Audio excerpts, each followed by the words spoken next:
Bom, então vamos lá para a nossa sexta e última aula da disciplina de agricultura de precisão. Hoje nós vamos falar, dentre outras coisas, né? Vamos começar falando do sistema de navegação via satélite. O que é um sistema de navegação? Sistema de navegação são aqueles equipamentos que a gente utiliza para nos dar o direcionamento. Né? Navegação se refere ao equipamento que nos conduz a determinada direção. No caso, a gente está vendo uma bússola. A bússola é um sistema de navegação, porque ela nos indica o norte. Então, quando a gente tem que ir ao norte, com uma bússola em mãos, a gente consegue saber não só o norte, mas sabendo o norte, você sabe onde está o sul, leste e oeste. Quando a gente vê aquelas corridas de rally, a gente vê que tem um navegador do lado do piloto. O que o navegador está fazendo? Dizendo o caminho que o piloto deve seguir. Então, ele que passa as coordenadas, né, para o piloto. E no nosso caso aqui na agricultura de precisão, né, aqui um exemplo, isso aqui é um sistema de navegação. Por quê? Porque ele está dizendo o caminho que você deve seguir. Mas é claro que, no nosso caso, nós estamos se referindo ao sistema de navegação via satélite, que o nome correto de ser chamado é GNSS, a sigla em inglês para Sistema de Navegação Global por Satélite. A gente vai ver que nós temos o hábito de chamar de GPS, mas a gente vai ver que GPS é um deles. GPS não é o nome do sistema, né? O sistema em si chama GNSS. É difícil mudar, né? Eu mesmo falo GPS, todos nós, né, chamamos de GPS, não estou aqui para mudar a maneira como a gente chama os equipamentos, né? Mas só para a gente saber que o nome correto é GNSS. O que é o GNSS? É uma constelação de satélites. Cada satélite tem aí 2.000 quilos, né? A gente vê que é bem grande, movido a energia solar, que circula o globo, planeta, a cerca de 19.300 quilômetros por hora. Velocidade, por volta de 20 mil quilômetros por hora. Então, ó, ele faz 2 rotações completas na Terra a cada dia. Ele está em órbita, está rodando em órbita na Terra. Então, veja que nós vamos... Espera que eu estou liberando a entrada aqui. Então, a gente vê que em qualquer momento, em qualquer lugar do planeta, a gente sempre vai ter, no mínimo, 4 satélites. A gente vai ver que a órbita, ó, são 6 órbitas, ó, 1, 2, 3, 4, e as que estão atrás, mais essas aqui cruzando, são 6 órbitas. Cada órbita, 4 satélites. Então, em qualquer lugar do planeta, a todo instante, você tem, no mínimo, 4 satélites mirados para você, ou dando visada, que é a maneira de vista, né? Dando visada. Então, você sempre tem 4 satélites com vista, dando visada para você, para o seu equipamento, para o seu receptor, a todo instante, em qualquer lugar que você estiver na Terra, vai ter sempre 4 satélites por causa da própria disposição, né, das órbitas deles. Ó. Então, eles são 4 por órbita, e são 6 órbitas, então são 24 satélites que ficam circulando a Terra o tempo todo, tá? Então, GPS, como eu estava falando, é uma delas, é americana, mas existem outros, ó. Existe o GLONASS, que é russo, o Bidu, que é chinês, o QZSS, que é japonês, o Galileu, que é o sistema de navegação via satélite europeu. Então, quando a gente está falando GPS, a gente está falando de uma constelação, a gente não está falando do sistema. No caso, que nós vamos dizer aqui, é do sistema de navegação via satélite, incluindo um deles, o GPS. Por que, vamos falar assim, por que cada país, que nem nós estamos vendo aqui, a Rússia tem, os russos, né, tem, chineses, japoneses, americanos, a União Europeia, porque, basicamente, ninguém quer ficar dependendo de um outro país para ter o seu sistema de navegação. Vamos supor uma guerra entre países, uma guerra mundial. E suas aeronaves utilizam GPS, seus tanques de guerra, os soldados utilizam GPS, que é um americano, e você é um japonês. O sistema, o proprietário, ele pode tirar o seu acesso a hora que ele quiser. Até hoje nunca aconteceu, mas porque são gratuitos, todos eles, né? Tanto o GPS como todos os outros, a gente sabe que a gente usa de graça, sem pagar nada. Mas quem garante que sempre vai ser assim? Quem garante que um dia não podem tirar? Eles podem, assim como eles são donos, se eles quiserem uma hora tirar o nosso acesso, eles tiram. Agora, imagina numa guerra. Boa noite, E, pessoal. boa noite.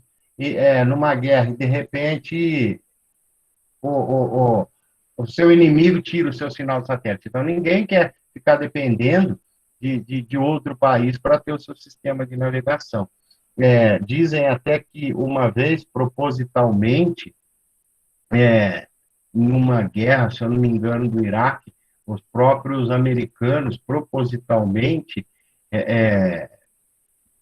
não sei se a palavra é desregularam, mas desorientaram as rotas, os satélites, né, em metros ou em direção, mandava ir para o norte, era para o sul, exatamente para confundir o inimigo. Se é verdade ou não essa história, eu não sei, mas dizem que já ocorreu uma vez de propositalmente. E eu não duvido, eles podem, de repente, só os receptores dele, eles mudam o tipo de sinal, só os receptores dele conseguem decifrar o novo sinal. Então, é isso. Então, cada país importante, grande, com investimento, tem o seu sistema de navegação próprio, tá? Então, olha lá, o GLONASS, ele é russo, todos eles vêm de uso militar, porém, todos são gratuitos e liberados a uso civil, né? Para nós. Esse GLONASS vem depois do GPS. A gente, quem trabalha com os equipamentos, com os receptores no trator, sempre trabalham com dois ou três. O GPS e o GLONASS. Se o GPS cai, tem o GLONASS, e vice-versa. Ou, melhor ainda, trabalhando os dois juntos, você tem mais sinal. Imagina que você tem 5 sinais, 5 satélites do GPS te enxergando e mais 5 do GLONASS te enxergando. Você tem 10 GPS, 10 satélites te orientando. Então, sua precisão é muito maior. Então, os receptores modernos utilizam, os tratores utilizam sempre o GPS e o GLONASS. Se perde um sinal de um, tem do outro. Ou utiliza os dois simultaneamente, diminuindo e muito a chance de ter uma perda de sinal, tá? Então, os dos Estados Unidos é o GPS, Navistar, que ele é militar, né, do Departamento de Defesa dos Estados Unidos, e também está gratuito para ser utilizado, tá? Então, o sistema GPS é o mesmo que eu disse, né? Eles estão aí 24 satélites, né, que são 6 órbitas, em 4 satélites por órbita, uma altitude aí de 20 mil quilômetros, e essa inclinação de 55 graus é para que cada um tenha a sua órbita exata e cada ponto da Terra, 4 satélites estejam te vendo. Então, como que funciona o GPS, né? Como que ele encontra a gente, como que ele sabe onde a gente está, né? Quando a gente liga o nosso celular, vai em algum lugar, quando chama o Uber, ele te encontra, como que funciona, né? Aqui eu vou dar um, uma historinha, né? Então deixa a mente viajar na historinha, que é uma maneira que eu encontrei para explicar, mas é assim, vamos lá. Imagina que você está aí vocês já vão entender o que é esse fenômeno, esse processo de trilateração. O que nos faz encontrar nosso posicionamento é esse processo de trilateração ou triangulação. Então vamos lá, imagina que você é essa pessoa aqui, ó, você está numa cidade, só que essa cidade não tem rua, não tem endereço, e você precisa dizer para alguém aonde você está. Então, você está lá numa cidade, sem rua, sem nome de rua, sem quarteirão, sem nada. E você precisa chamar alguém para ir te buscar. Você precisa, você interfona para alguém, telefona para alguém do orelhão e fala, ó, oh, vem me buscar, e a pessoa vai te perguntar, mas onde você está? Bom, você não tem rua, você não tem nome, você não tem nome de rua, nada, como é que você vai explicar? Aí ele percebe que ele está, que ele está vendo um prédio verde, ele está vendo um prédio vermelho, ele está vendo um prédio azul. Então, opa, já deu uma melhorada. Né? Então, ele fala para outra pessoa lá do orelhão, falou, ó, eu estou vendo um prédio verde, vermelho e azul. Mas e daí? O cara do outro lado já consegue achar ele? Não, ainda não consegue achar. Aí ele explica melhor. Ele fala assim, ó, eu estou aí, né? Então vamos lá. Então você tirou todos os outros prédios, né? Então tirou todos os outros prédios, só deixa os três que você fala, o azul, o vermelho e o verde. Aí, para dar uma melhorada, você vira e fala assim, ó, eu estou uns 6, 7 metros do prédio vermelho. Ó, já deu uma melhorada. Ó, estou aí a 9, 10 metros do prédio verde. Aí falou, aí uns 10, 11 metros do prédio azul. Opa, então o cara lá do outro lado da linha no telefone já sabe. Você está a 10 metros do azul, a 6 metros do vermelho, a 9 metros do verde. Mas e aí, ele já consegue te achar? Ainda não. Por quê? Vamos tirar os prédios e deixar só a cor aqui, uma bolinha. Por que ele ainda não consegue te achar? Porque quando você fala que você está de 10 a 11 metros do prédio azul, pode ser em qualquer um desses sentidos, para qualquer lado, você não falou de qual lado. Então, se ele vê o prédio azul, você está 11 a 10, mas não sabe para que lado. Mesma coisa, então você pode estar em qualquer um desse ponto aqui, em qualquer um desses espaços aqui, de 10 a 11 metros do prédio azul, em qualquer sentido 360 graus. Mesma coisa do vermelho, do prédio vermelho. Ó, você está a 6, 7 metros do prédio vermelho, então você pode estar em qualquer um desse ponto, mas aqui é onde cruzou com o azul. Então, olha, você aqui cruzou com o prédio azul, aqui cruzou com o prédio azul. Então, ó, você está a 10 metros do azul em qualquer um desse ponto, você está a 6 metros do vermelho em qualquer um desse ponto, porém aqui cruzou em dois pontos. Então, agora, quando você marca de 9 a 10 metros em qualquer direção do prédio verde, te deu exatamente um ponto. Então, isso que chama trilateração. É isso que o satélite utiliza, que a constelação utiliza, para saber aonde você está. Então, você está exatamente nesse ponto aqui. Porque agora você sabe a distância de cada prédio, você sabe aonde cada prédio, o eixo, né, a linha, o raio, a distância de cada prédio se cruzou. Então, te encontrou. Agora vamos tirar os prédios e vamos para o nosso caso. O que são esses prédios que eu estava dizendo, azul, vermelho e verde? São satélites. Então, quando você está e tem 3 satélites te olhando, é o mínimo que tem que ter para ocorrer a trilateração, por isso que eu estava dizendo. Então, tem que ter a trilateração. O que é a trilateração? É um sistema onde 3 satélites calculam o seu posicionamento na Terra. Então, como que ele vai saber a distância, né? Você estava falando lá naquele exemplo dos prédios, né? Falando, estou a 10, 11 metros de um, 6 a 7 do outro, mas e o satélite? Como que ele sabe a distância que ele está de você? É simples. No satélite, é simples. Simples de entender, mas é uma tecnologia e tanto. No satélite, existe um relógio atômico. Um relógio atômico, para a gente fazer ideia, ele é 0,0009 vezes o zero, 1 segundos. Então, veja o grau de precisão de um relógio atômico. É 0,0009 vezes 1 segundos. Então, é uma coisa extremamente, a gente não consegue nem imaginar o que é, né? Um piscar de olho tem 0,3 segundos, imagina que é 0,00000 segundos. Então, esse é um relógio que tem no satélite. O seu trator tem um receptor que recebe a hora que o sinal saiu do satélite. Então, vamos lá. Se, ó, vamos fazer um exemplo aqui. Vocês vão me responder agora. Uma continha simples. Ó. Se eu estou viajando, se meu carro está a 100 quilômetros por hora, eu desloquei 2 horas, qual que é a distância que eu percorri? Então, ó, meu ponto B tá. Qual que é a distância do meu ponto A para o ponto B? Se eu estou a 100 quilômetros por hora e viajei 2 horas, qual que é a distância do ponto A? Qual que é a distância que eu percorri do A até o B? Digam aí. 200. 200. Exatamente. Se eu estou a 100 quilômetros por hora, viajei 2 horas, então eu percorri 200 quilômetros. Exatamente. Então, é a regrinha, né, da formulinha. Distância, velocidade, vezes o tempo, 100 vezes 2, 200. Então, vamos lá. Voltamos para o nosso satélite agora. Qual que é a velocidade que viajou o sinal? A velocidade da luz, 300 mil quilômetros por hora.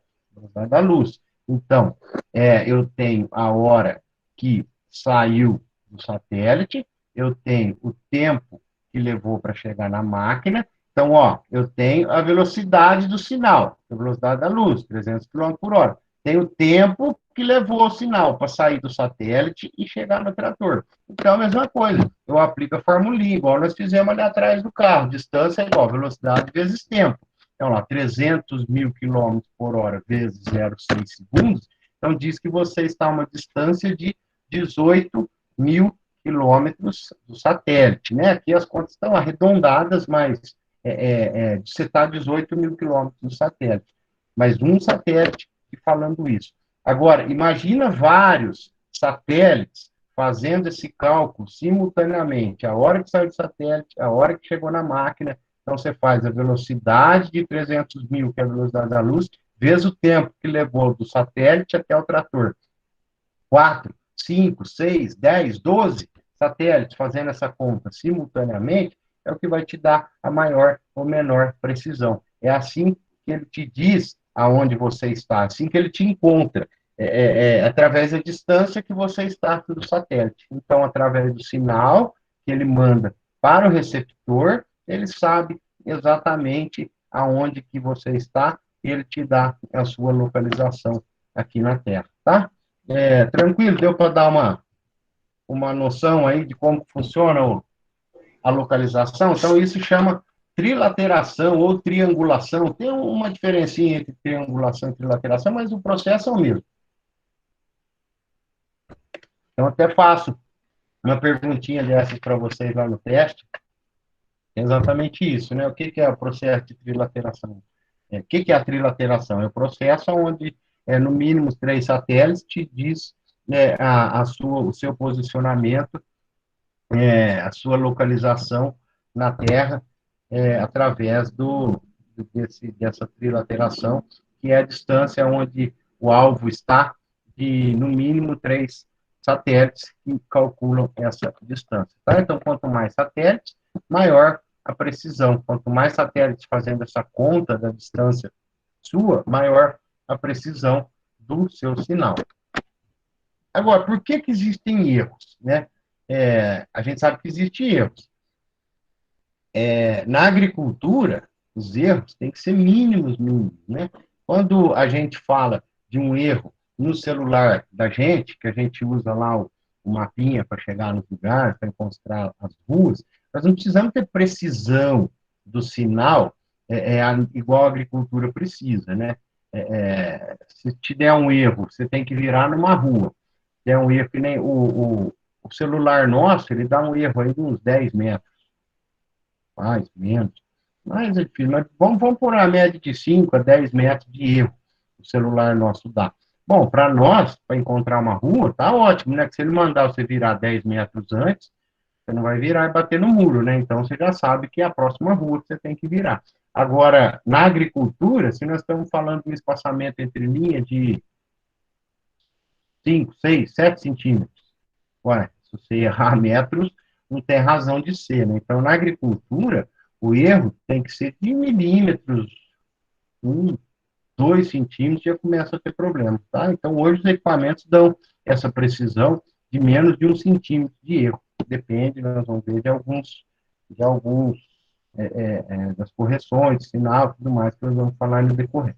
Então, por que existe erro no GPS? Por que existe?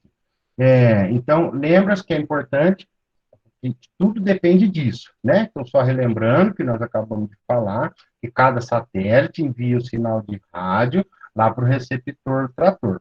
O receptor calcula a distância que, através do tempo que levou para chegar ao sinal, que tem um relógio, no receptor tem outro relógio, então o receptor calcula a distância através do tempo que percorreu o satélite até o, o receptor. Então, reparem que o tempo é a informação mais importante que eu tenho. Que tempo? O tempo que levou o sinal para sair do satélite para chegar aqui no receptor do trator.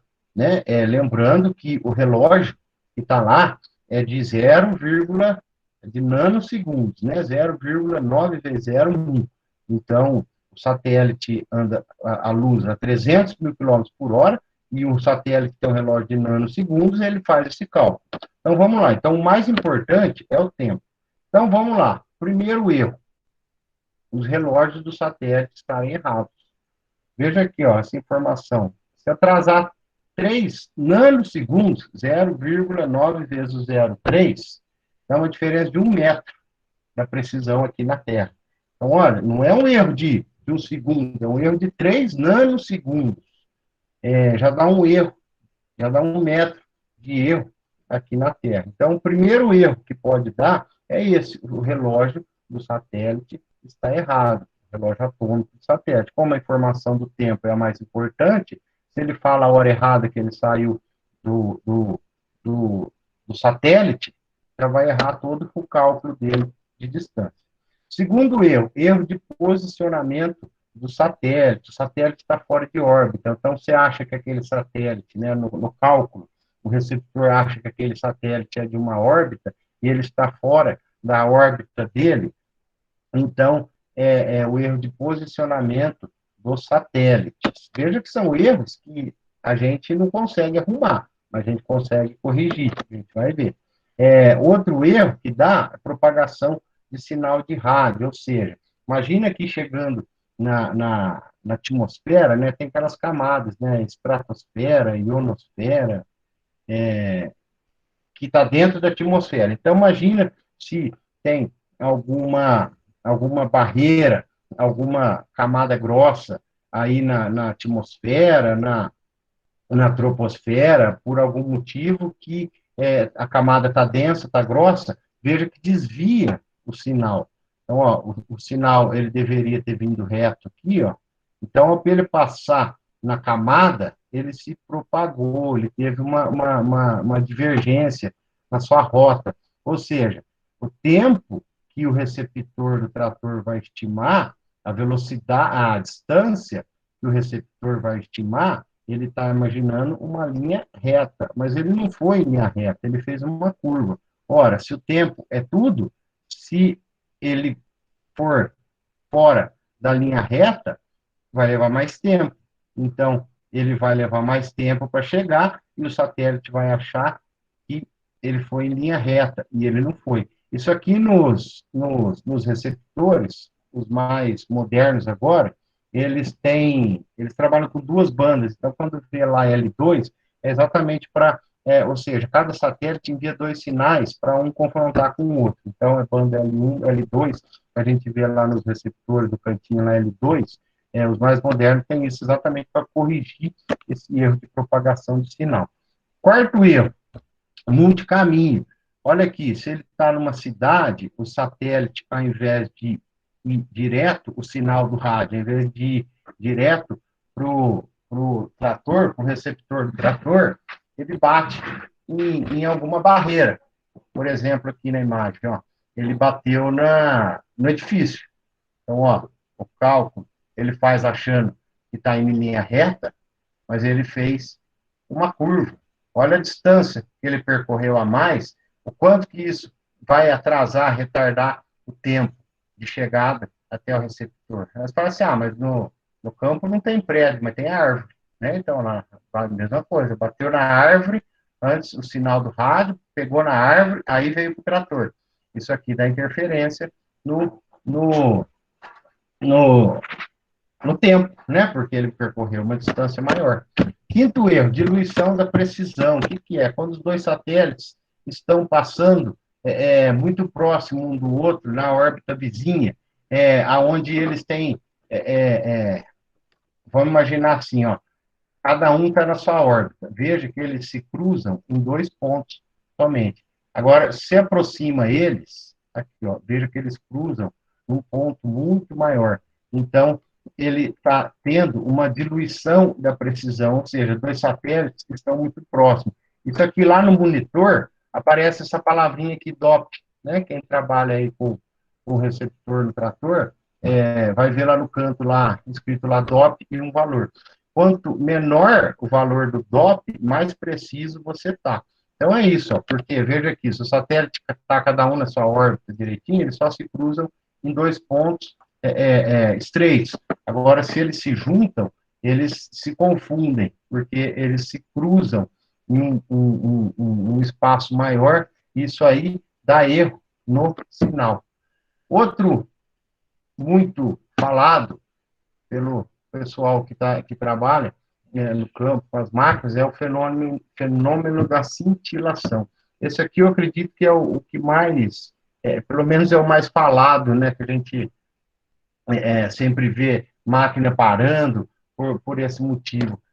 A cintilação é um negócio difícil de explicar. É física pura, mas seria mais ou menos assim, que as explosões do Sol geram vácuos, bolhas de vácuo com rarefeitos, né, com uma densidade que fala rarefeita, e ela não deixa o sinal, são bolhas de vácuo que o sinal do satélite tem dificuldade de atravessar, coisa assim. Então, nas explosões do Sol, tem a formação de uma bolha de vácuo, essa bolha vai para a atmosfera, né, e interfere no sinal do satélite para o receptor. Tá mais ou menos assim, mas é a interferência do Sol. Então, por isso que sempre em alguns horários definidos, às vezes de manhã, ou principalmente no final da tarde também, não sei o motivo que é sempre no final da tarde que essas bolhas surgem, o deslocamento, né, que tem maior deslocamento dessas bolhas de ar, vácuo do Sol, mas geralmente no final da tarde as máquinas perdem o sinal. Você está trabalhando, ela... Quem falou na outra aula aí que estava no preparo de solo, trabalhando, e alguém na aula passada aí falou que estava no preparo de solo, trabalhando com Eu acho que foi o Vinícius. o Vinícius, isso, o Vinícius, exatamente, ele não está aí. Então ele ia falar para nós. Mas o cintilação é o que mais faz parar as máquinas. Parar, sim, se for determinação da empresa, né? Tem empresa que manda tocar, mesmo sem sinal de GPS. Mas é errado, né? Porque você está fazendo tudo com paralelismo, com piloto automático, né, com as distâncias precisas, controle de tráfego, enfim, tudo aquilo que nós vimos na aula passada, as vantagens de utilizar o piloto automático, você perde o sinal do satélite, você perde todas aquelas vantagens, né? Mas são, assim, são quedas de sinal temporária, 10, 15, 20, meia hora volta, 40 minutos, exagerando, o sinal retorna. Mas é isso, é o fenômeno que mais atrapalha, tá? Então, tem jeito de corrigir esses erros? Tem. É isso. Professor, Oi. hoje o GPA, o GPS hoje também, no preparo de solo, às vezes o trator ele perde o sinal, aí eles procuram, ele armazena num banco de dados, e quando você sai no local que ele dá o sinal, ele envia todo aquilo que ele rastreou. Ele começa, você fala que volta o sinal, ele começa de onde parou. Vamos supor, ele perdeu o sinal, tá trabalhando normal, o operador tá lá, ele tá trabalhando normal. E aí ele perde o sinal, ele vai armazenando dentro de um banco de dados. Aí quando ele recupera o sinal em algum momento ali, ele automaticamente ele Ele envia manda. de Ele não volta. perde, não está perdendo mais informações, entendeu? Então, mas aí esse tempo que está sem sinal, você vai sem GPS, Vai sem GPS, o operador segue. o operador segue embora, não é para parar E mais. não é para Panamá. Pelo menos nas usinas hoje está sendo assim. Entendi, entendi. Agora, Então é isso. 100% tripulado por GPS aí já é complicado. É, tem empresa que não quer que vai sem GPS. É, Então, mas legal, isso aí que você falou, você vai tocando, né? Você tem que ter uma boa base, mas às vezes dá algum errinho, né? Não é a mesma dá. coisa e no automático, né? Mas Não, legal, não. você não perde os dados, depois junta tudo. Entendi o que você falou, já. Legal, obrigado. E Ah, então, como que a gente corrige esses erros, né, do GPS? Através do RTK, uma base, uma antena de sinal, e ele dá uma referência. Como que funciona? É assim, a torre, a base, o sistema de RTK, ele faz uma correção do sinal.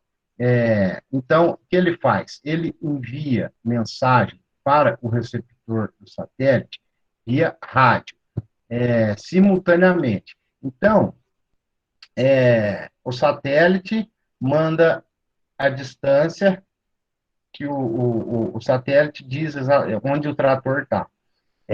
Essa torre, ela está, a base de RTK, ela está num ponto aonde ele está exatamente posicionado, georreferenciado. Ou seja, geralmente assim, eles vão lá um dia antes, põe essa torre lá, essa base lá. Então ela passa uma noite inteira, a primeira vez que usa aquele local, depois fica armazenado, né? Aí faz um marco no chão, ou põe um postinho, ou põe uma plaquinha identificando que aquele é o ponto.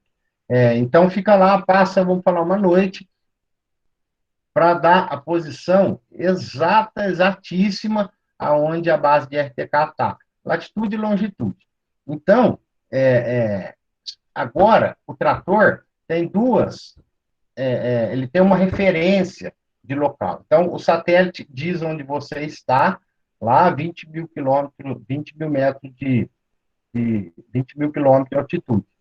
E você tem uma base, um chão de referência que te corrige esse sinal. Ele calcula a diferença entre o que o satélite está dizendo e o que a base, que sabe onde exatamente ela está te dizendo. Então, o seu trator passa a ser guiado pela base que está próxima de você. Então, ela faz uma correção do sinal do satélite. Seria assim, ó, você instala a base, dizem que tem que ficar, tem gente que fala que fica mais, né?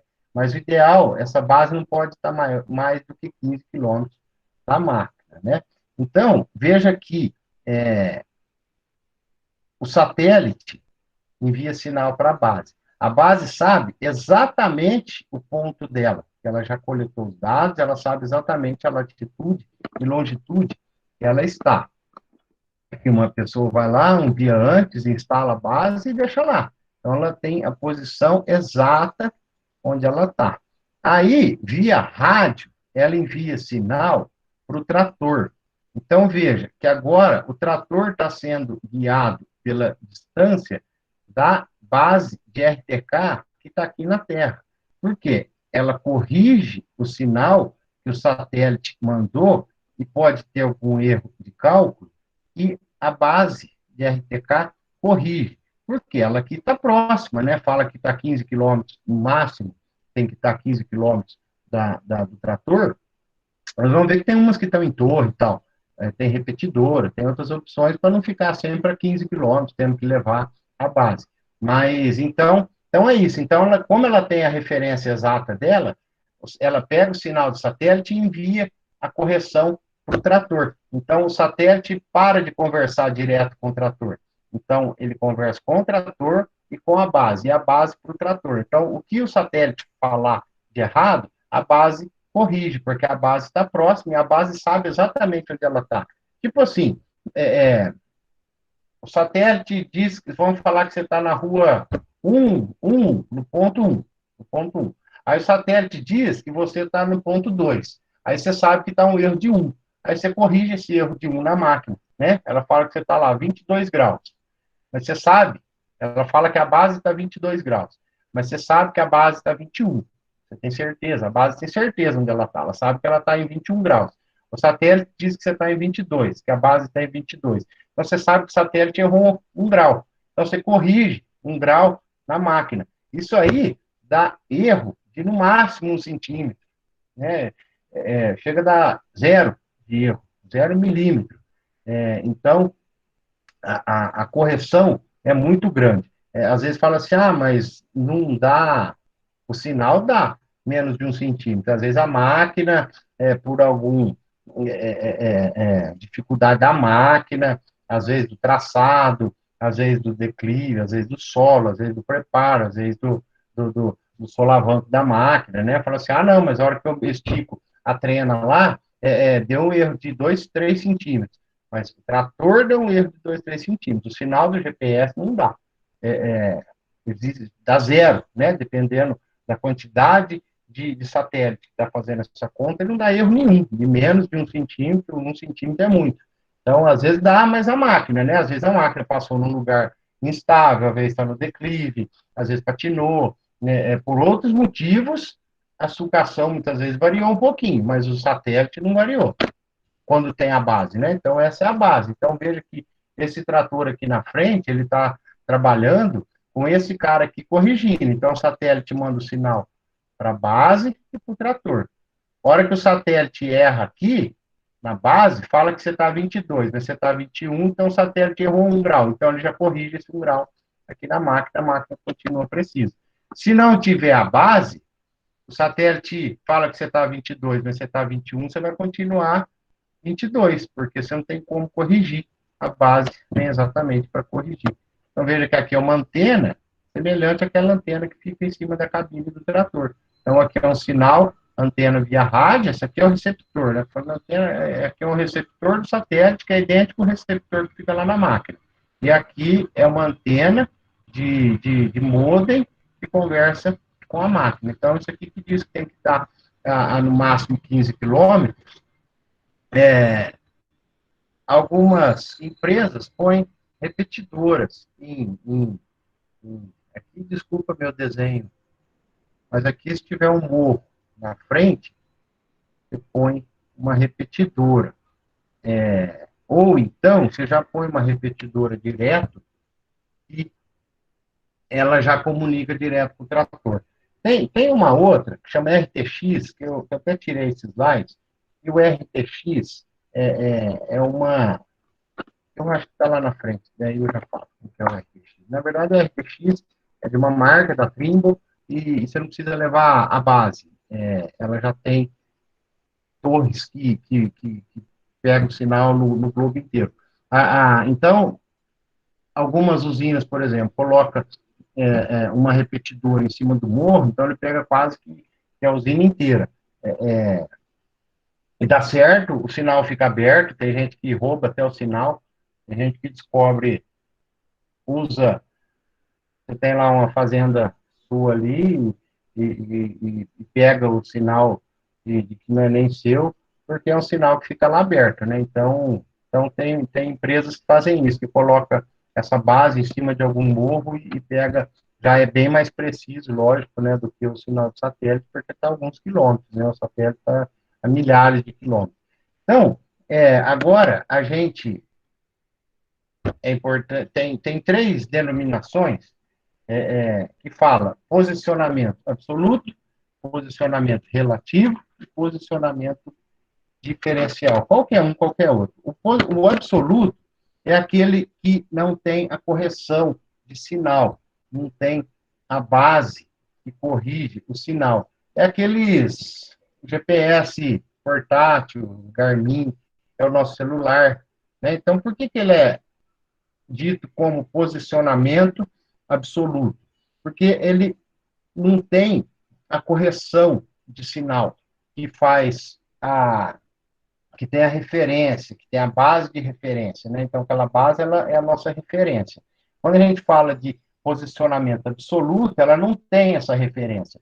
É o seu GPS comunicando direto com o satélite. Então, tem erros grandes, né? Como eu estava dizendo, que esses aqui ainda, esses portáteis, o Garmin, que é o mais conhecido, mais utilizado aí pelo pessoal que trabalha com isso, ele dá uma boa precisão, porque ele consegue pegar diversos satélites, né? Às vezes você olha aqui no cantinho aqui, ele dá 6, 7, 8 satélites, né? O celular nosso pega menos, mas também tem hora que ele dá um posicionamento legal.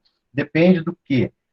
Do tanto de satélite que está enxergando. Então, esses portáteis aqui, GPS, eles trabalham com GPS, eles não trabalham com outras constelações, né? Eles são só para uma. Então, ele corre o risco de perder o sinal e, com mais frequência, não perder o sinal, mas diminuir o tanto de satélite. O que faz o absoluto funcionar com mais ou menos precisão é a quantidade de satélite que ele está vendo, porque ele não tem uma referência. Então, esse é o posicionamento absoluto. Posicionamento relativo é o que nós acabamos de falar, que é o RTK, que tem uma referência, né? Então, a referência é essa base aqui. Então, ele conversa com o satélite e a base corrige o seu sinal. Então, esse é o posicionamento relativo, que é o RTK. Então, o posicionamento absoluto é direto aparelho com o satélite. Professor, Oi? deixa eu perguntar um negócio pro senhor.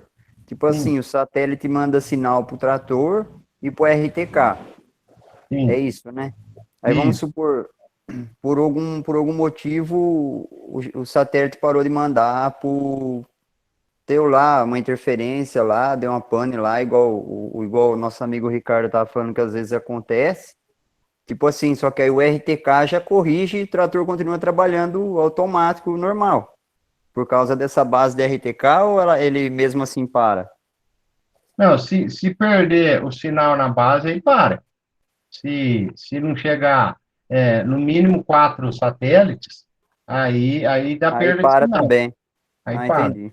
Independente se está não dá para tocar sem a base, não dá para tocar. Se perder o sinal, perde para tudo, perde tanto para o trator como para a base de RTK. Aí para de vez.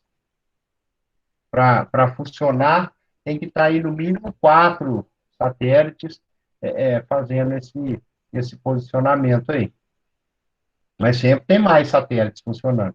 E a vantagem também é essa, que ele perde o sinal de uma constelação, ele perde o GPS, ele já entra direto no GLONASS, ou está trabalhando com duas. Então, imagina, você está lá pegando 6 satélites da constelação do GPS, você pega mais 6 satélites da constelação GLONASS, então você tem 12 satélites. Quando você trabalha com 12 satélites, você acha uma moeda de 1 centavo em qualquer lugar do planeta que você tiver, com 12 satélites dando visada para o seu receptor, para sua base. Então, vai do tanto de satélite. Se cair, caiu, perdeu o sinal. Então, olha lá, posicionamento absoluto é o direto do satélite. Posicionamento relativo é que você tem a base. Eu tirei o outro aqui, eu sabia que eu tinha tirado. Aí tem um posicionamento diferencial. O que é esse posicionamento diferencial? Você está dizendo, tem a Trimble, eu não sei se outra empresa tem, mas eu sei que a Trimble tem. Ela tem torres esparramadas por todo o planeta, de modo que o sinal pega como se fosse a base de RTK.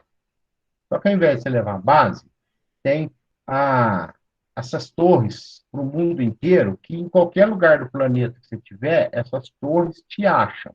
Então, ela faz a correção. Igualzinho a base de RTK faz, essas torres fazem. Só que são torres particulares, torres da empresa, da Trimble. Então, você tem que pagar. Qual que é a diferença? Qual que é a vantagem de um e de outro? Para você usar essas torres de posicionamento diferencial, né, que pega no planeta inteiro, no caso eu citei esse da FIM, você tem que pagar uma anuidade. Você paga uma anuidade por máquina.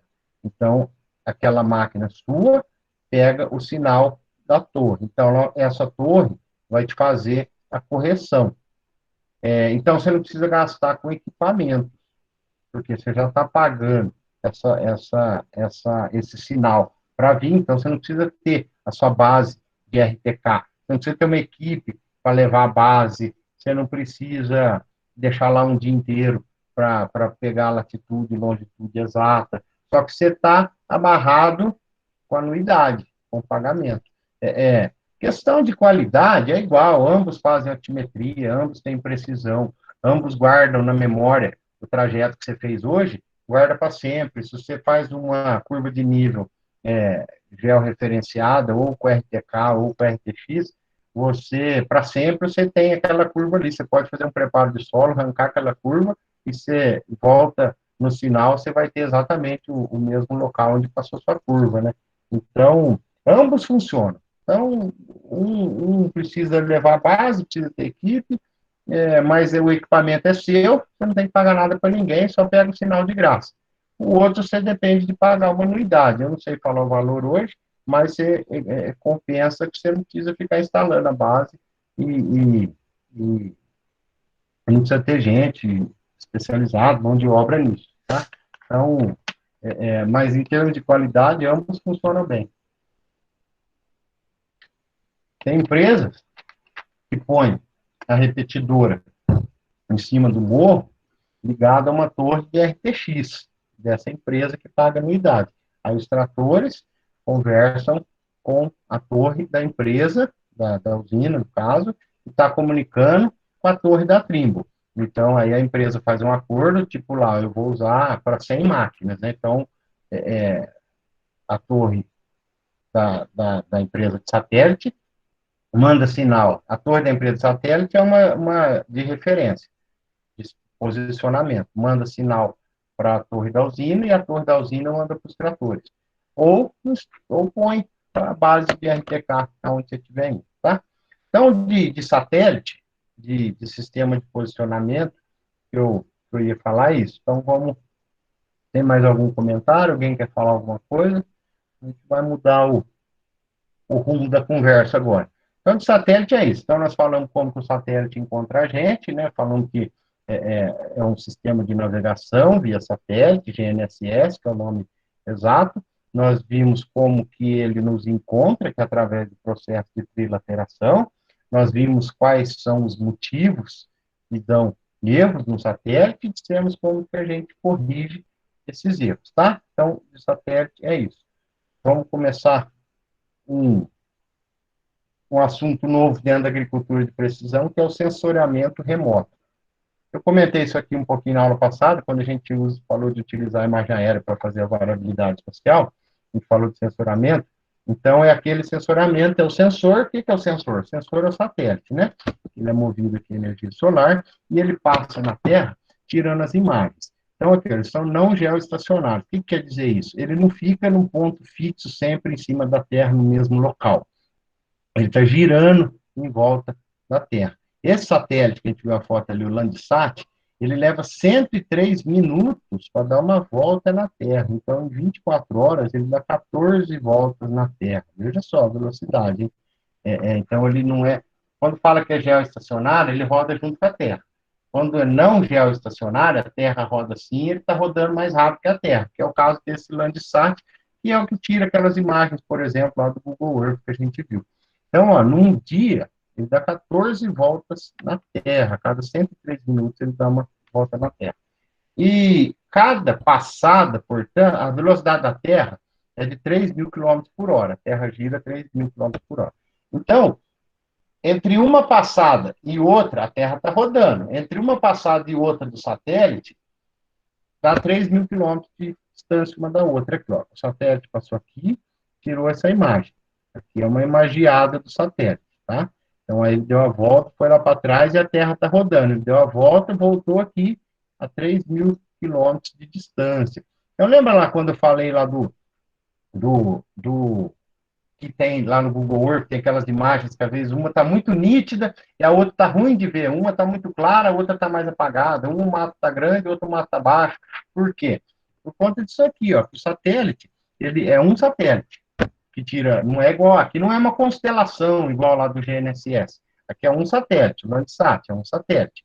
Então, veja que ele passou aqui, a Terra rodando, ele passou 3 mil quilômetros para lá, e passou mais 3 mil quilômetros para lá. Então, veja que para ele coincidir exatamente uma passada com a outra, às vezes leva anos para ele conseguir. Pode ser que o dia que ele passe aqui exatamente do lado dessa linha para completar essa imagem, é à noite, ou está chovendo, ou está nublado, ele não conseguiu completar essa imagem aqui. Então, fica com a imagem antiga. Então, quando a gente vê aquelas faixas lá no Google Earth, com a variação de imagem, exatamente por isso, que ele passou uma vez o satélite, a Terra rodou, e quando ele passou de novo, ele não conseguiu completar essa imagem aqui, ele vai tentando, até o dia que coincidir exatamente essa imagem aqui, aí sobrepõe uma com a outra, e fica uma imagem comum, tá? E no satélite tem câmeras que são câmeras especiais, né? Imagina a potência de uma câmera dessa no satélite. O satélite inteiro é uma câmera,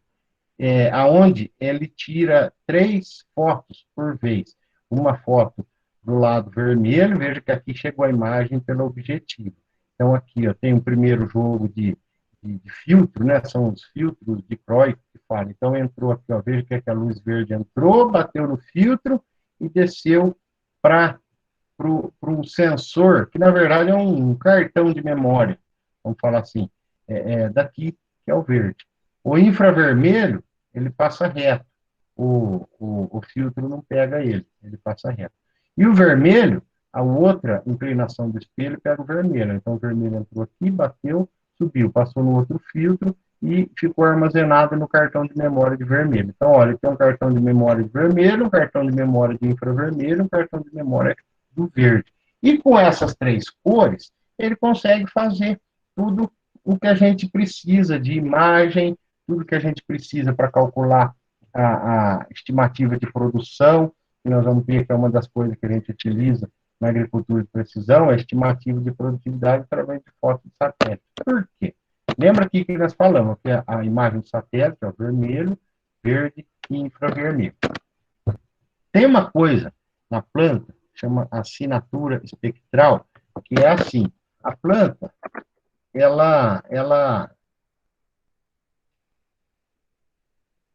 a luz que a gente vê solar,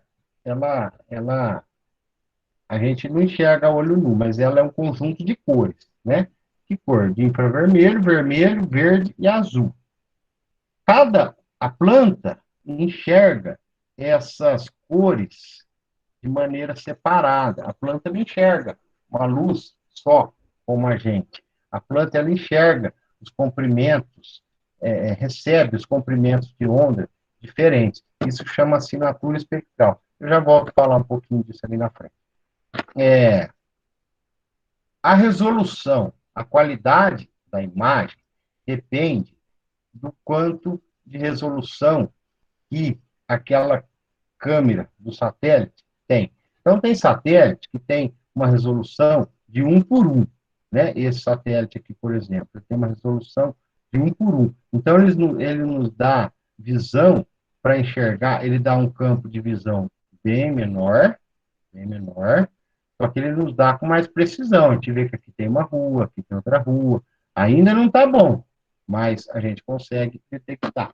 Se a nossa câmera tem esse outro satélite, ele tem uma resolução de 260 por 260 metros. Então, veja que ele não dá para a gente ver que é essa resolução.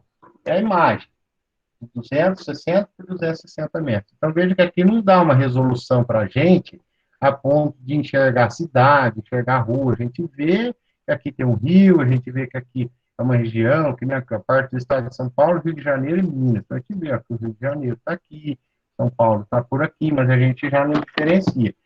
Quando esse outro satélite ele tem uma resolução de 1.000 por 1.000 metros, então veja que você não consegue diferenciar, você vê o país como um todo. Então, a resolução espacial é isso, é o quanto que aquela imagem tem de precisão, que é o tamanho da captura de cada pixel. Agora entrou um termo novo, nós já vamos ver o que é o pixel. Mas o pixel é aquele quadradinho que a gente enxerga quando a gente aproxima a câmera, até um ponto que a imagem desfoca.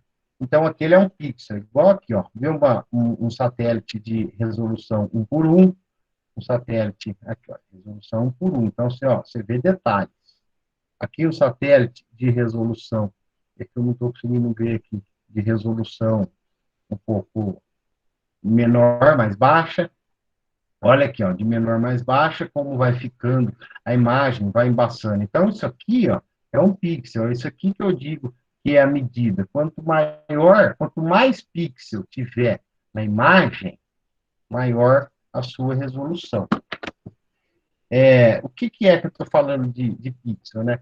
Dentro da câmera, tem do satélite, tem as objetivas, né? E aqui tem um cartão, são os detectores de luz, cada luz da sua cor. Então, a gente viu lá que em cada cor tem um cartão desse aqui, que é um chip CCD que fala. Ele tem células, então veja aqui, ó, cada quadrinho desse aqui é um pixel. Então, quando bate uma luz lá, ele, como se queimasse aquele filme, aquela imagem, fica lá queimada. Então, você reflete aqui, né? Veja aqui o exemplo, aqui, ó, reflete aqui uma letra A, ela bate no chip e fica armazenado. Então, quanto mais pixel tem, mais quadradinhos desse aqui tem, mais precisa é a imagem. Igual a televisão, as televisão mais moderna de LCD, você nem enxerga os pixels. Aquelas televisão antiga de tubo, você chegava perto assim, você enxergava o pixel. Ou seja,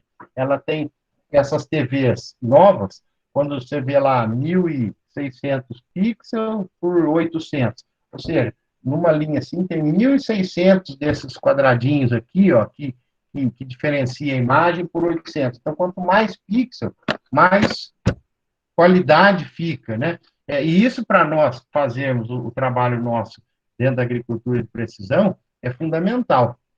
A gente vai ver por quê. Olha lá, uma imagem de 1.200 por 1.200 pixels. Então, aqui tem 1.200 daqueles quadradinhos que detecta uma cor, aqui tem 1.200 quadradinhos. Então, veja a resolução. Agora você pega por 200. Ó. Então, aqui, ó, tem 200 e aqui tem 200 pixels. Então, aquilo lá, quando a gente vai comprar uma televisão, aparece lá tantos pixels, tanto por tanto, é isso aqui que ele está querendo dizer. Ó. Então, como a TV nossa ela é mais comprida de lado e mais baixa, então aparece lá 1.800 pixels, 2.600 pixels de assim e 700 pixels de assim. É a resolução, é o tanto desses quadradinhos que tem aqui. Então, veja que 200 por 200 dá uma resolução baixa se comparado com o de 1.200. Olha lá, a mesma coisa aqui, ó.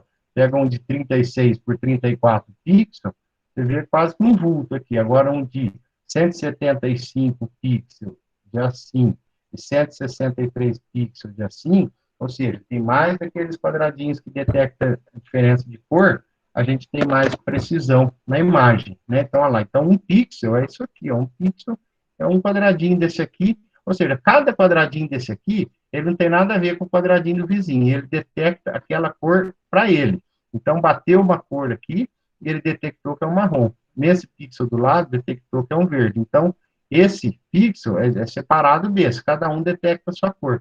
Então, quando mais quadradinhos desse aqui detectando a cor, mais preciso fica a nossa imagem. E por que eu estou falando tudo isso?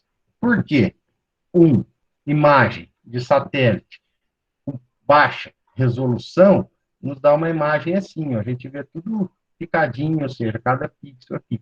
Se tiver bastante pixel, a gente consegue fazer as curvas, o contorno na nossa imagem, né? Veja que os cantos ficam mais arredondados. Então, a gente precisa ter resolução espacial para fazer os nossos levantamentos, né? Que eu vou mostrar daqui a pouco, que são os NDVIs, né? E aqui são outros tipos de sensores, que nós temos sensores também, que não é de imagem, né? Nós temos, só para a gente lembrar, tem sensor que não faz imagem. Por exemplo, é um sensor de aquele que estima a produtividade, o sensor de drone, ele não faz imagem.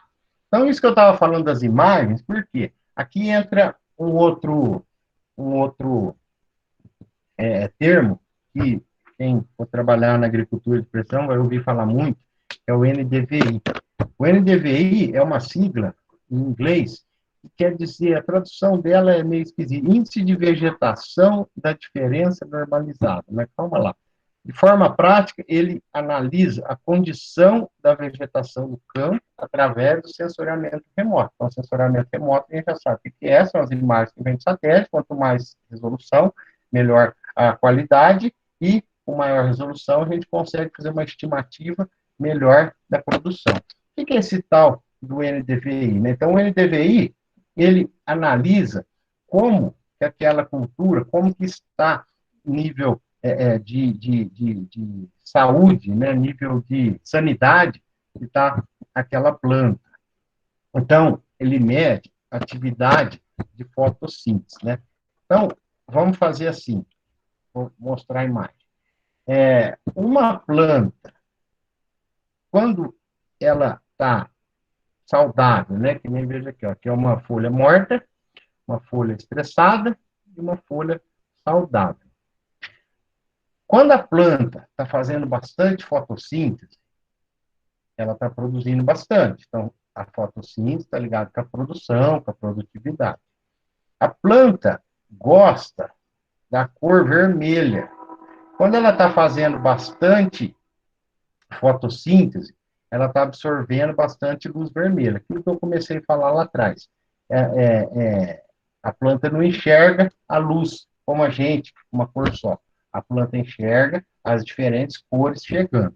E ela tem preferência, ela quem? A planta.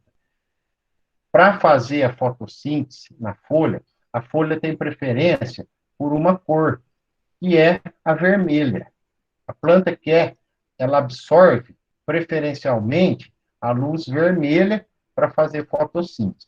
Então, ó, se ela está com saúde, fazendo fotossíntese, trabalhando bastante para produzir, ela não vai refletir o vermelho, porque ela quer o vermelho para ela. Então, ela vai absorver o vermelho. E qual que é a planta? Que cor que a planta não quer? O infravermelho. Para nós, a gente não enxerga o infravermelho. Para nossos olhos é invisível o infravermelho. Mas, nas câmeras, as câmeras enxergam o infravermelho e as plantas enxergam o infravermelho. É uma condição de vermelho que tem uma sequência, uma frequência de ondas que para os nossos olhos é invisível. Por exemplo, a onda de... Ouviram aí, né? Ó, o meu amigo do trem buzinando.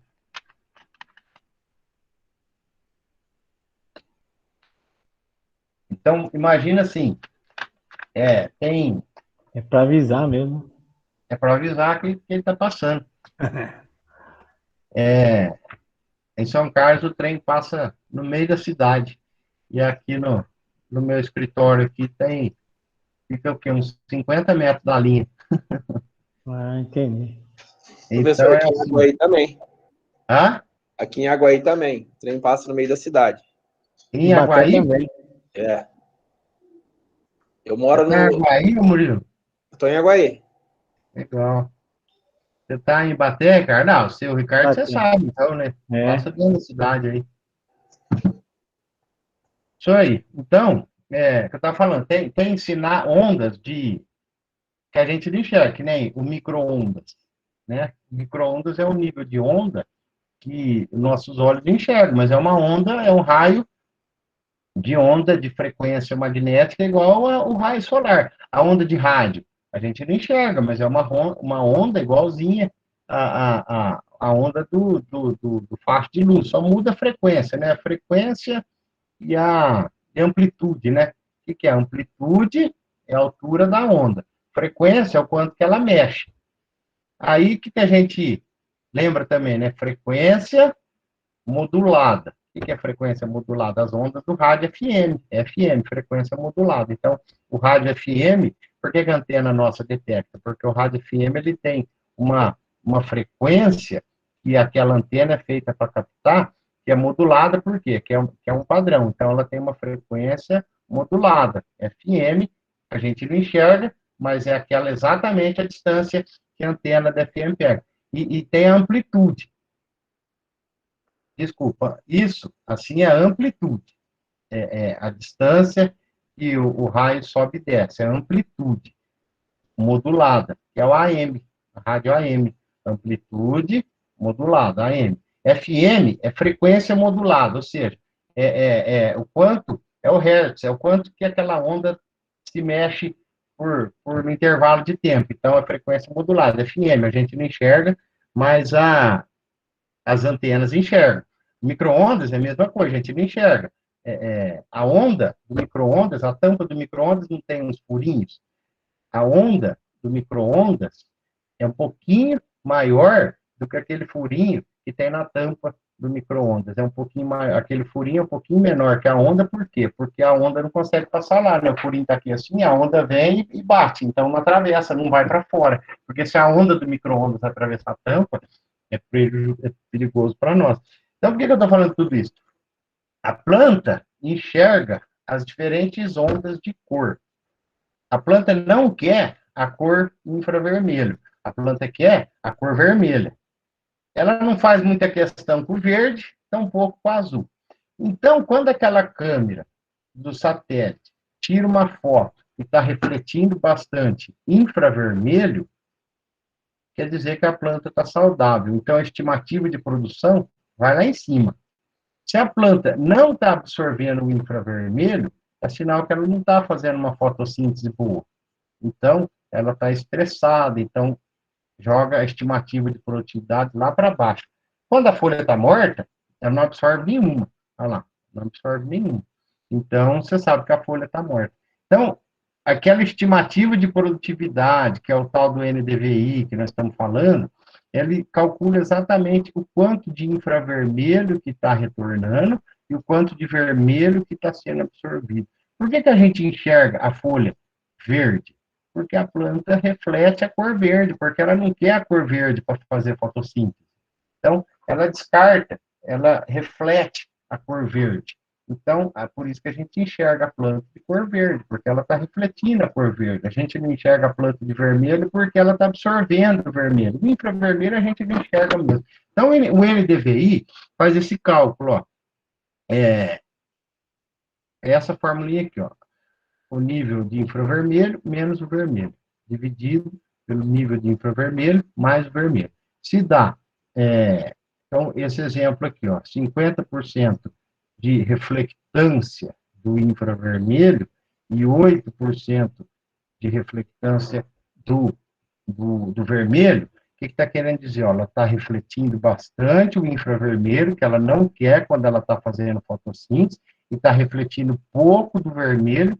Por quê? Porque ela quer o vermelho, ela absorve o vermelho. Então, ela reflete pouco vermelho, reflete muito infravermelho. Então, você faz aqui, ó, 50 menos 8, dividido por 50 mais 8, vai dar 0,72. Então, é o nível de NDVI que a planta, quanto maior o nível de NDVI, mais fotossíntese ela está fazendo, mais ela está produzindo. Quando dá um baixo NDVI, mais estressada ou morta está a folha aqui, ó. E ela está refletindo 40% do infravermelho e 30% do vermelho, ou seja, ela não está absorvendo nada do vermelho, ela está refletindo o vermelho. Então, você faz aqui 40 menos 30 dividido por 40 mais 30, deu lá 0,14. Então, o NDVI baixíssimo está dizendo que a planta está morta. Então, quando a gente vê uma imagem dessa aqui, ó, essa aqui é uma imagem de NDVI. Olha lá, então ela está refletindo o verde. Então, aqui a foto é o contrário. Ela está refletindo muito verde, essas plantas aqui não estão produtivas. Minto. Vermelho reflete quando ela está produzindo. Desculpa. Então, aqui, ó, o que eu vim ver? Eu vim ver aqui, ó, o verde, ela reflete. Quando a folha está saudável, ela está refletindo bastante verde. Então, nós estamos vendo aqui, ó, ela está refletindo bastante verde. Então, essas folhas aqui, ó, então, através do software que faz esses cálculos de NDVI, estima o tanto de luz verde e infravermelha que está refletindo, estima a produtividade. Então, uma foto dessa aqui, ó, está fazendo o cálculo de NDVI, vai te dar exatamente a estimativa de produtividade. Olha lá, refletindo o vermelho, é sinal que aqui não está produzindo. Refletindo o verde, é sinal que aqui está tendo bastante fotossíntese. né? Porque, ó, lembrando, vermelho, a planta, quando está fazendo fotossíntese, a planta quer vermelho. Se ela está refletindo, dispensando o vermelho, é porque ela não está fazendo fotossíntese. Então, nesse ponto aqui, está tendo uma baixa produtividade. Então, ele faz aquele cálculo do NDVI, que precisa de imagens boas, com resoluções boas, para fazer mais cálculos, pixel a pixel, para estimar a produtividade. Que mesma coisa, está refletindo vermelho, então aqui não está tendo produção. Está refletindo verde, opa, aqui a fotossíntese está trabalhando. Então, é assim que ele faz a estimativa, através do nível de reflectância das cores das plantas, tá? Então, isso que é o chamado NDVI, tá? Então, um sistema, esse aqui, ó, um sistema, um software, ele capta a imagem, ele tira fotos, então essas câmeras fazem DVI, as câmeras de satélite, essas imagens pesadas que a gente pega lá no site da NASA, que a gente pega lá no site do IBGF, lá também, o que ela está fazendo? Uma foto, tem foto lá que uma foto tem 20 gigas. Por quê? Porque, na verdade, são várias fotos, cada foto de uma cor, e junta tudo. Então, são diversas fotos de todos os níveis de intensidade de cores, né? Então, ele vai juntando. Então, ele tira uma foto do verde, ele tira uma foto do vermelho, e vai juntando, ó, uma foto do azul, tira uma foto do verde, tira uma foto do vermelho, uma foto do infravermelho. Então, a câmera que calcula o NDVI não enxerga uma foto, ele enxerga para cada cor uma foto, né? Não é uma foto única com todas as cores igual a gente vê uma foto única com todas as cores.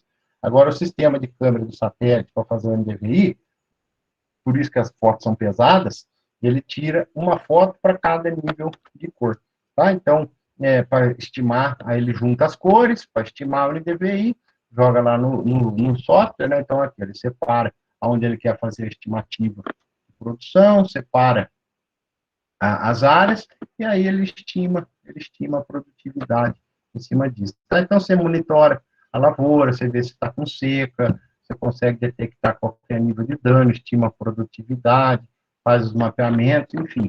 O LDVI vem para isso. Aqui são três softwares. Esse aqui, o QGIS, esses dois aqui de cima são pagos, esse aqui é gratuito, né? Software gratuito é sempre assim, de maneira geral, né? Não só para NDVI, o software que a gente usa aí também para tudo, celular, quando o software é gratuito, ele não te dá a opção de desenvolver alguma ferramenta específica para você. Os softwares pagos, por exemplo, você quer criar um relatório exclusivo para você, o software pago te dá essa opção. Os softwares gratuitos, eles te dão aquela, você não tem como mudar, esse aqui é um relatório exclusivo para você, não te dá essa opção. Você usa o que ele tem pronto lá, ele é gratuito, ele não deixa você mexer. Os softwares pagos têm essas vantagens. Você quer tirar um relatório, por exemplo, só um relatório, você quer tirar alguma informação específica para você, você consegue fazer através do software pago, né? Então, esses três aqui, dois são pagos e um é gratuito. Então, LDVI é isso. Vamos para o outro assunto agora. São só que a gente tem que falar, né? Senão vocês vão sair da aula de agricultura e pesquisa e falar, poxa, não falou de NDVI, de SIG. O que é o SIG? O SIG é assim, a gente tem uma imagem, e naquela imagem tem informação. Que informação que estou dizendo? Tem uma ponte, tem um poste, tem um buraco, tem uma árvore. Então, veja que eu tenho um mapa e tem uma informação no mapa. O que é mais informação? Posso falar informação de que é uma estrada, que é uma rua, que é uma casa, que é um rio, que é qualquer tipo de informação do mapa. Então, se eu tenho um mapa, ele é georreferenciado. O que é georreferenciado? Tem as coordenadas geográficas. E eu digo para o mapa aonde é que está e o que é que está naquele local, né? Eu tenho um mapa com as coordenadas. Então, aqui eu digo para ele, na coordenada tal, tem uma árvore. Então, veja que eu estou dando uma informação geográfica. Qual que é a informação? Uma árvore. Por que geográfica? Eu estou dizendo o ponto que ela está, a latitude e a longitude. Uma ponte. O mapa é uma ponte. Ele é uma informação geográfica. É o que nós estamos falando aqui, ó. Sistemas de informações geográficas. Que é o SIG. Quando vocês estiverem trabalhando com agricultura de precisão, vocês vão ouvir falar de SIG. Então, é uma informação que eu ponho georreferenciada no mapa. Eu posso falar que aqui tem um ribeirão. Então, eu falo que naquela latitude, naquela longitude do mapa, tem um ribeirão. Então, uma informação geográfica. Qual que é a informação? Tem um ribeirão geográfico. Eu passei a latitude e longitude. Então, isso me dá a chance de eu poder mexer com o mapa e usar as informações somente as que eu quero. Por exemplo, num mapa de papel, esse mapa aqui de papel, vocês lembram, né, que existe mapa de papel, cada vez mais raro, mas veja aqui, nesse mapa de papel, ó, tem as informações, mas não são geográficas, elas não são georreferenciadas. Por exemplo, veja que aqui, ó, tem uma represa, lago, uma represa. Se eu quiser saber a informação geográfica dessa represa, eu não tenho no mapa de papel. Se eu quiser saber o posicionamento geográfico, latitude e longitude dessa estrada vermelha aqui, ó, no mapa de papel, eu não consigo saber. E, além disso, eu não consigo separar as informações. Se eu quiser saber só assim, no mapa, eu falo assim, nossa, esse mapa tá com a poluição aqui, cheio de coisa, né? Eu não quero saber desses rios aqui, eu quero só ver as estradas. Você falar isso para um mapa de papel, não adianta nada, né? Você fala assim, ó, deixa só as rodovias nacionais aí, eu não quero saber as outras rodovias, não quero saber desses rios, não quero saber de nada, deixa só as rodovias nacionais aí. O mapa de papel não nos dá essa chance. No mapa virtual, a gente consegue colocar e tirar informação, fazer o que a gente quer. Por quê? Porque a gente insere as informações geográficas de maneira separada no mapa. Vamos ver aqui, por exemplo, isso aqui são layers, são camadas, né, que a gente chama, são camadas de um mapa, que só o mapa virtual nos possibilita. Por exemplo, aqui, ó, nessa primeira camada, eu estou dizendo que são as pessoas. Nessa segunda camada, eu tenho informação só dos lugares. Na terceira camada, eu tenho informação só das minhas parcelas, das minhas quadras da fazenda.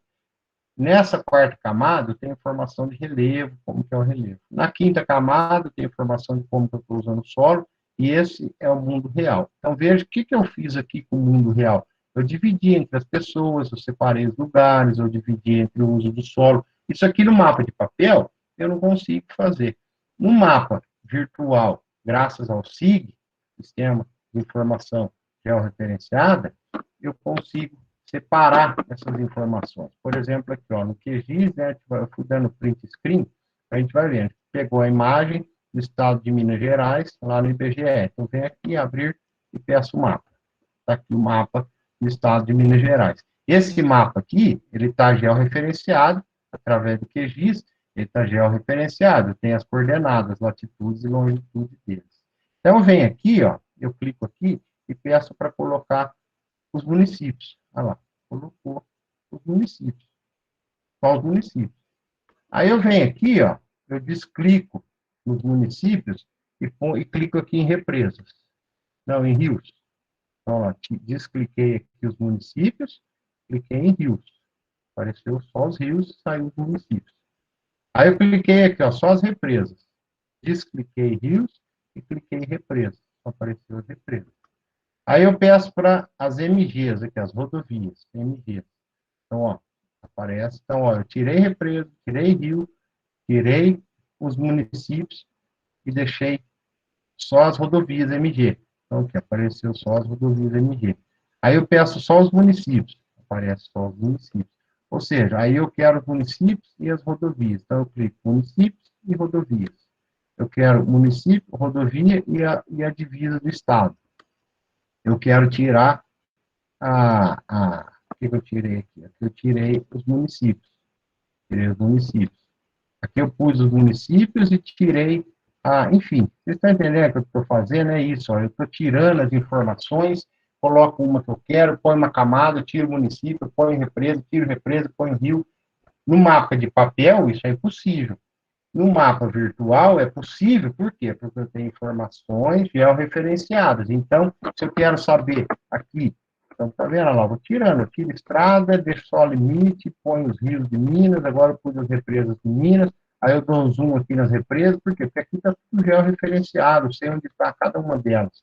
Eu transfiro a imagem para a imagem real, enfim, aí eu quero saber o município desse aqui, qual é, eu entro aqui, eu clico aqui nesse município, vai me dar a coordenada geográfica exata dele, então tem informação que aqui é a cidade X, a coordenada dela, então se eu quiser explorar só essa cidade, eu exploro. O que eu estou querendo dizer? Que os mapas virtuais que a gente trabalha hoje, ele tem as informações geográficas, e essas informações geográficas nos permitem trabalhar com as imagens e as informações que a gente necessita, tirando e colocando as informações que a gente quer. Ela põe município, tira município, põe rio, tira rio, põe represa, põe as rodovias, tira rodovia, põe município com rodovia. Você fala, não, quero município, a rodovia e os rios, enfim, você faz da maneira como você quiser os sistemas de informação geográfica. Tá? Então, são aonde estão as coisas e o que são aquelas coisas. Então, eu sei aonde está e eu sei o que é. Isso é informação georreferenciada, tá? Só para termos, já estamos acabando, em termos de terminologias, né, que a gente sempre... Geoprocessamento e georreferenciamento. São coisas completamente diferentes e às vezes se confunde aí no que a gente fala. Geoprocessamento é o trabalho de processar as informações no SIG. Né? Tá ficando meio confuso.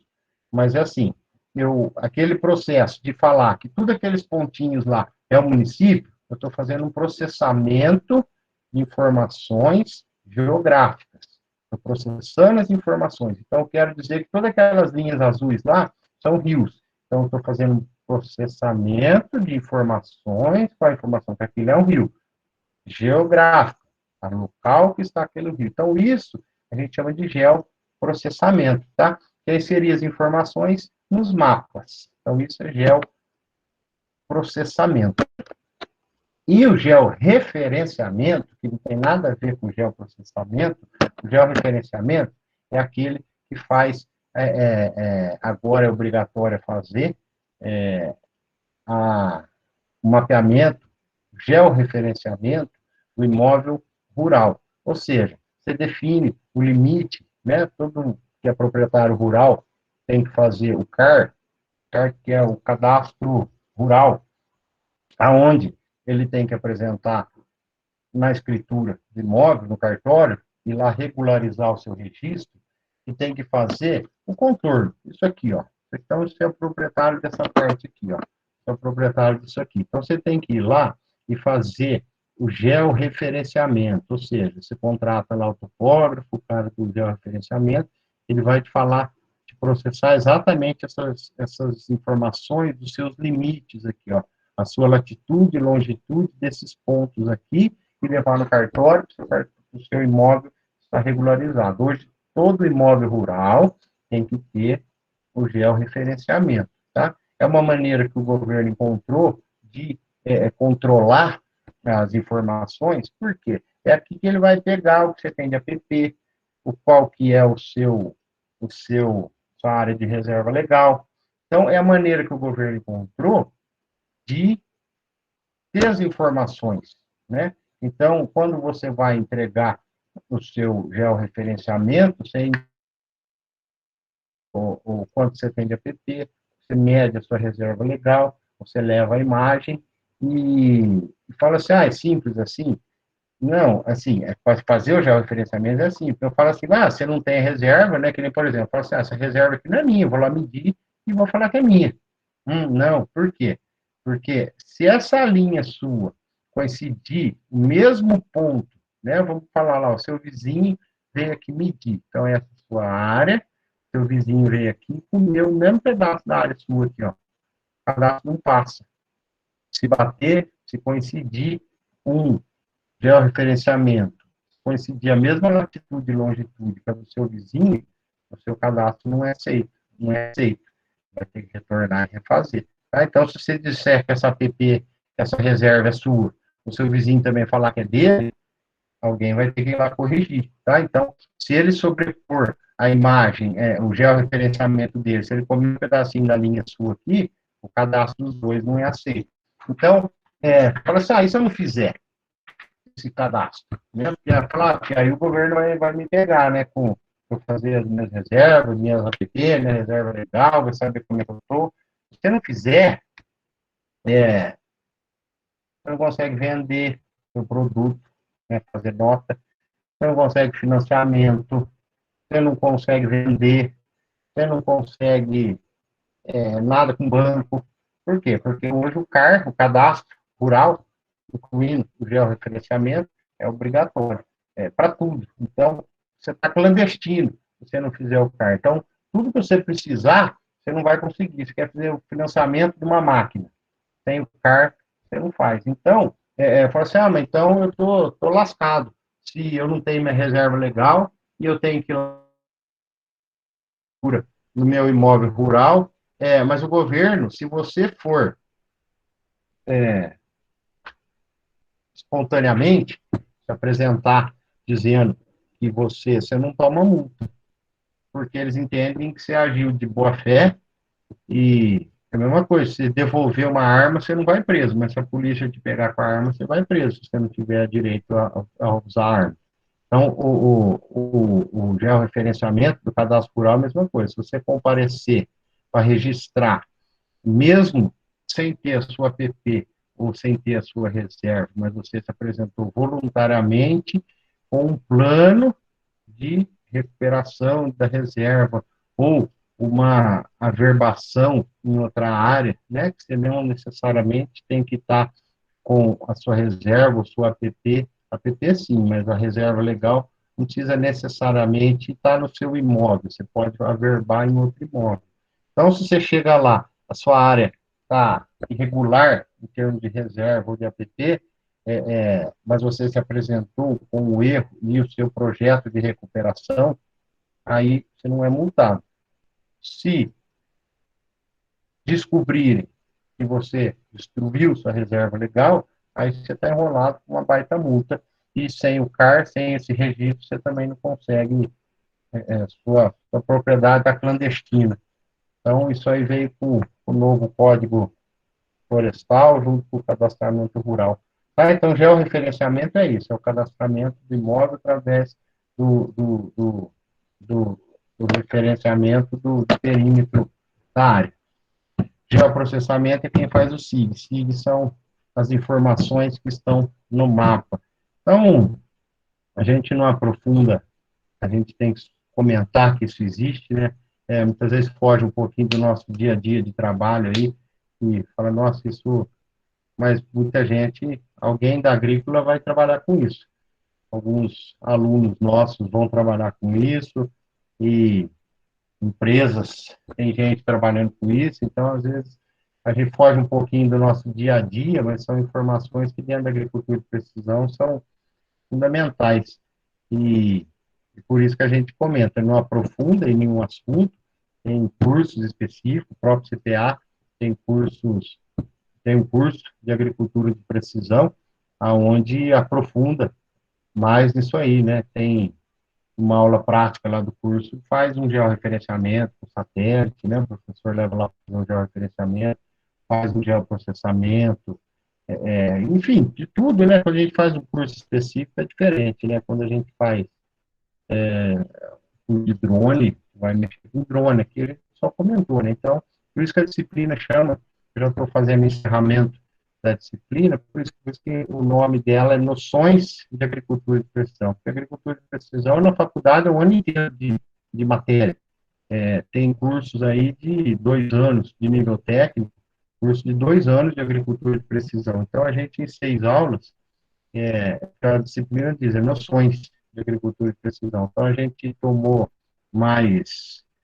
consumiu mais tempo de aula para falar mais da variabilidade espacial, das taxas variáveis, né, dos implementos, que é o que a gente mais no dia a dia está vendo, né? Mas o assunto, a agricultura de precisão, é muito amplo, é muito grande. Então, são esses pilares que sustentam a agricultura de precisão, né? A parte de máquinas, a parte de GPS e a parte de imagens.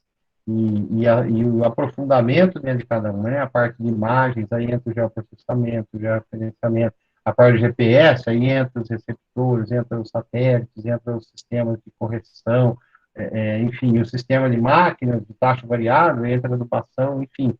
Dentro da agricultura de precisão, o campo é muito grande de trabalho, né? Então, quem for se aprofundar nessa área, geralmente escolhe uma delas, né? Tem gente que trabalha lá, vai trabalhar com o GPS e o cara fica especialista em receptor, nesse assunto, outros vão trabalhar com máquinas, enfim, cada um se encontra a sua aptidão aí, onde for trabalhar, mas o assunto é amplo, então tem cursos aí que a gente recomenda que vocês encontrem na internet, vocês colocam lá, curso de piloto automático. Em Ribeirão tem uma empresa que tem, por exemplo, lá, 3 aulas de piloto automático, desmonta, monta, desvenda todos os segredos, vai lá, R$ 1.000, R$ 1.500, 3 aulas, um curso só de piloto automático, que é um curso de RTK. Empresas aqui não, curso de RTK, 3, 4 dias, o RTK. Então, a gente aqui dá só uma noção do que é o RTK, né? E é uma área muito ampla que cada um pode se aprofundar quanto mais quiser, né? Nos livros, ou na prática aí, ou nas empresas. Enfim, é isso aí. Então, nós encerramos a disciplina por aqui. Foi um prazer tê-los por esse tempo aí. Não sei se tem alguma dúvida lá nos testes, né? Vocês já devem estar fazendo, mas os testes são bem tranquilos. E a gente fica aí, fica disponível o que vocês precisarem. Vou fazer o encerramento da gravação.